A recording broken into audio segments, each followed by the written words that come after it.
Երեքշաբթի Սյունիքի մարզպետ Վահե Հակոբյանը Գորիսում մասնակցել է համայնքների խոշորացման ծրագրի քննարկմանը, որին ներկա է եղել նաև տարածքային կառավարման նախարարի տեղակալ Վաչե Տերտերյանը։ Նախարարության աշխատակիցները ներկայացրեցին համայնքների խոշորացման ծրագրի նպատակը, առավելություններն ու նախատեսվող քայլերը։ Սյունիքի մարզպետը կարևորեց հանդիպումը եւ անկաշկանդ քննարկում անցկացնելու համար խնդրեց ներկաներին բարձրացնել իրենց հուզող հարցերը։ Արդեն չորեքշաբթի Սյունիքի մարզպետն այցելեց Մեղրու տարածաշրջանի համայնքներ։ Առաջին կանգառը Լեհվազ գյուղն էր, որտեղ մարզպետը ծանոթացավ դպրոցի մանկապարտեզի, համայնքային ենթակայության այլ կառույցների աշխատանքին։ Համայնքի բնակիչների հետ ծավալվեց զրույց նաև համայնքների խոշորացման ծրագրի վերաբերյալ։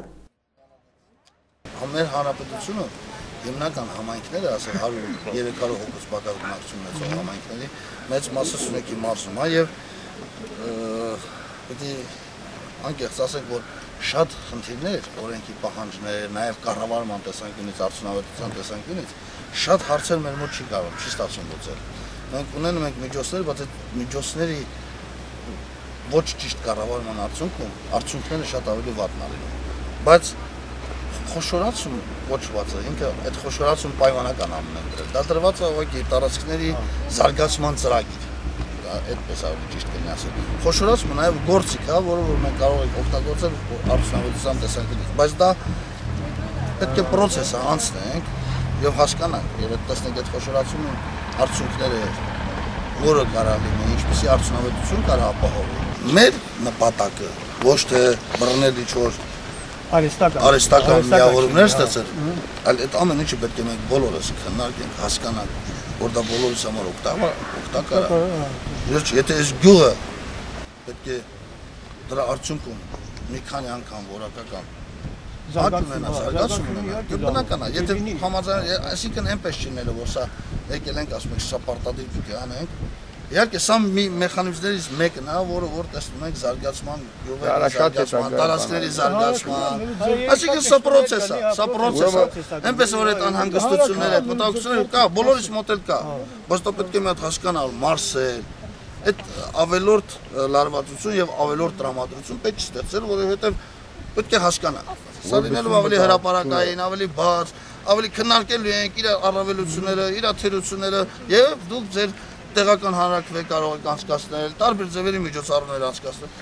Նորմալ է։ Միգուցե ինչ որ համայնք լինի ցանկություն չունենա միանալու, հետո տեսնի որ միացած համայնքները ավելի մեծ արդյունք են ապահովում, ինքը նաեւ մի շուտ խնդրի որ մտնի այդ համայնքի մեջ։ Այսինքն շատ պայմանական բաներ է, բայց որ ինքը ինչ որ կոնցեպցիա կա, որ Զաքարյանը նշեց, որ այո, տարբեր երկրներում ինչ որ մոդելներ կիրառվել են եւ արդյունքներ եղել են։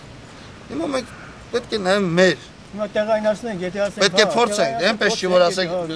մեկը մեկին տեղայնացնելով կարող է շատ խնդիրներ լինի, որ մեր մոտ չստացվի լուծել։ Այսինքն սա էլ պետք է հասկանանք, էլի։ Նա համար եմ ասում, մենք մեխանիկական ինչ-որ միացում գյուղերի, որ ասում ենք անում խոշորացում։ Դա այդպես չի։ Դա ուղղակի նպատակը մի քիչ այո, պետք է մի քիչ ավելի հեռատես լինենք, տեսնենք, ոչ, եթե պետք է դրանով մենք գյուղ փակենք, բնականաբար նպատակը հարմար է։ Այնուհետև մարզպետն այցելեց Մեղրու կրթօջախներ, համար 2 դպրոցում մարզպետին մտահոգեց շենքի անմխիթար վիճակը եւ նա խոստացավ շատ կարճ ժամանակահատվածում կառուցել նոր լանջավոր տանիք, ապահովելով նաեւ ջրահեռացման համակարգի եւ կոյուղու անխափան աշխատանքը։ Առաջի անգամ չեմ եղել դպրոցում, բայց ոնց որ թե խնդիրներ կա, էլ վերանորոգման հետ կապված։ Հիմա մենք առաջի փորձենք տանիքը վերանորոգել, որ շենքը պահպանենք, էլ այդ ջրահեռացումը։ Հետագայում նաև կմտածենք դպրոցի ամբողջական վերաբերման մասը։ Գերհակոբյան, ուրեմն դասարանի թիվը շատ լավ է, շատ լավ է։ Ուրեմն դասարները հազիվ իրիքում են, այնտեղ ես չտվեցի սենյակը, հարմարացրել ենք բարակով, հեսա որ արդեն հաջորդ տարին արդեն դասարների։ Իսկ դպրոցը ոնց է վերաբաշխում անում ենք, ստեղ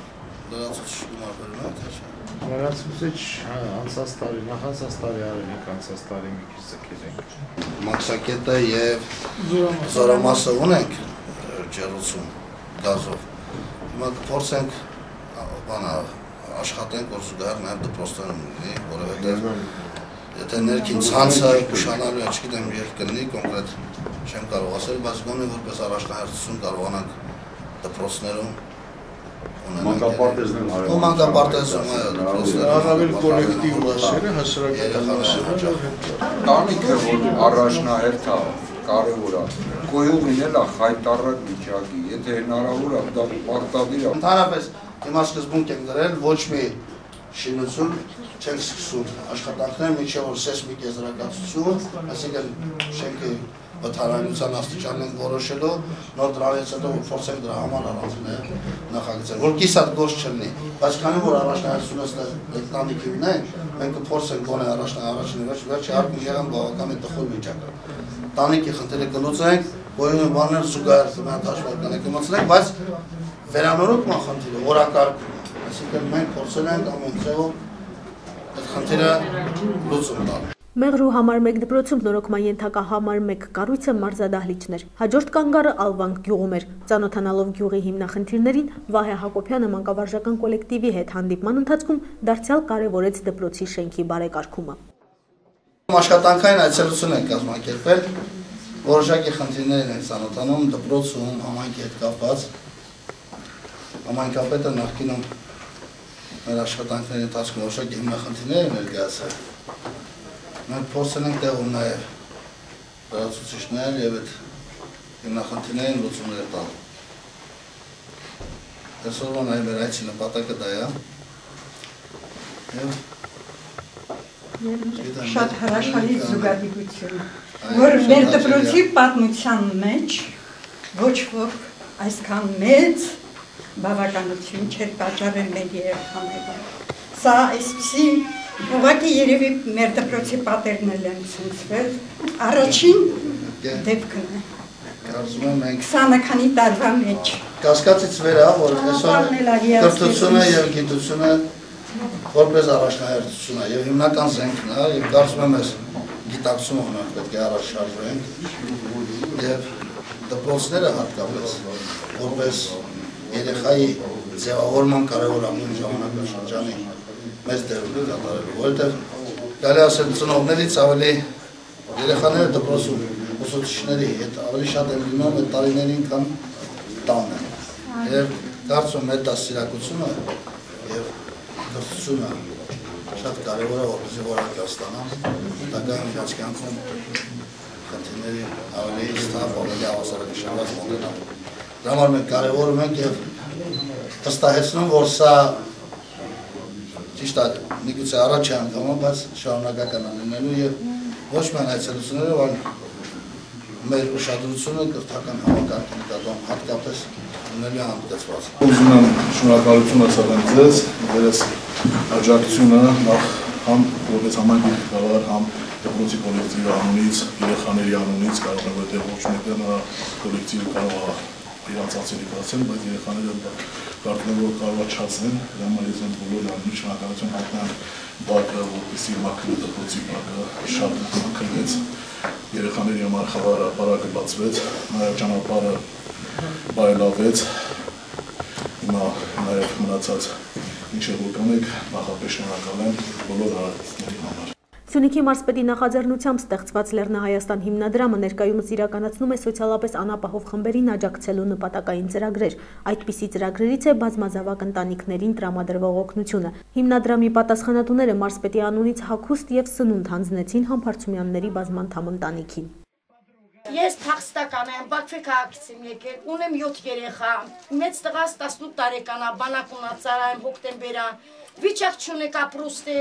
5 երեխաս միասին եմ եք սենյակում քնում եմ, ես ես տարվում 61,000 նպաստ, չգիտեմ տետերի փող տամ, չգիտեմ գրիչի փող տամ, հնարավորություն չունեք ապրել է։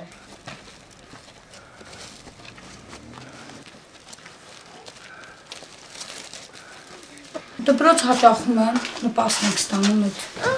ինչի նպաստով կարողանում երեխաներին ուղարկեմ։ Սնունդը ասենք ամսական գնում եմ,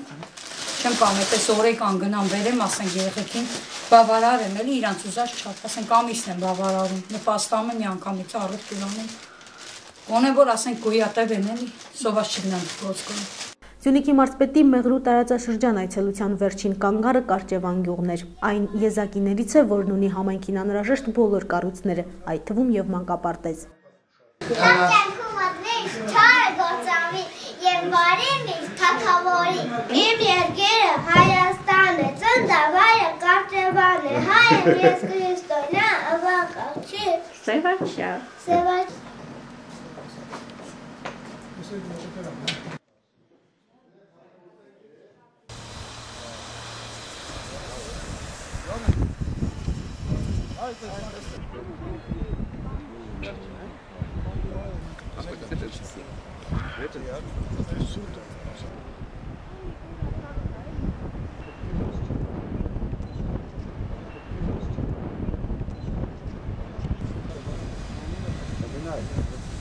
Այսօր Սյունիքի մարզպետի աշխատանքային այցը շարունակվում է Սիսիանի տարածաշրջանում։ Այդ մասին պատմող տեսանյութը ձեր ուշադրությանը կներկայացնենք Կապանլուրի վաղվա թողարկումներում։